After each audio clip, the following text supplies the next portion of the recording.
সম্পদগুলো তারা হারাইয়া ফেলেছে, বিবিকে ইতিম করেছে, সন্তানগুলো ইতিম করেছে। এরপরে কোরআনের বিরুদ্ধে তারা কখনো যায় নাই। আমার ভাইরাম, আব্দুল যার কথা বুখারী শরীফের ভিতরে লেখা হয়েছে, ঈমান আনতে গিয়ে বাড়ি গাড়ি জায়গা জমি এমনকি পণ্য লুঙ্গি পর্যন্ত পায় নাই। আর আমরা আজকে ইসলাম কবুল করেছি, ঈমান আনছে, একটা লোম পর্যন্ত ক্ষতি হয় নাই। বলেন ঠিক কি না? কিচ্ছু টেরই পাচ্ছি না আমরা ইসলামের মধ্যে আছে, কি বলেন? এরপরে দেখেন আমাদের আপনাদের চাইতে মা বোনরা কিন্তু খুব বেশি হয়েছে, কি বলেন?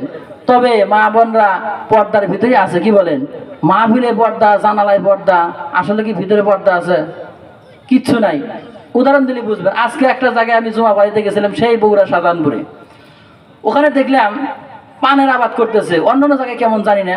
এই পান গাছের চারদিক দিয়া উপর দিয়া এই যে সন্ধে বেড়া দিছে। আমি জিজ্ঞেস করলাম কি ব্যাপার, পানে পর্দা করছে কে?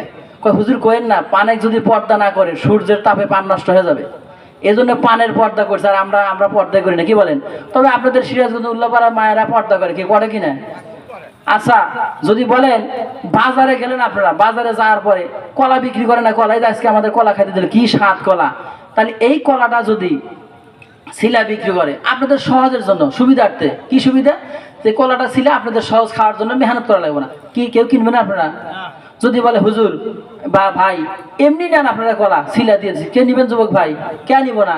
কানে ওর উপর মশা পরে, মাছি পরে, কেউ নিতে চাবে না। মাং না দিলে এমনি দিলেও কেউ নিবে না, কি বলেন?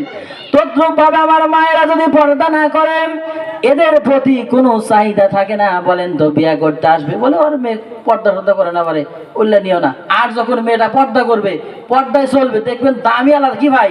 যুবক ভাইরা খুব না, যে পর্দা বোরকা সে ভিতরে ভাই কত সুন্দর, চাহিদা আলাদা, আকর্ষণীয় আলাদা, এজন্য নিতে চায় কি চায় না। আর যখন খোলামেলা চলে, 14 ফেব্রুয়ারি চলে গেল, কো না উল্লে চলবো না, আছে কি না? মুসলমান ভাইরা আমার যেটা বলতে চাইলাম,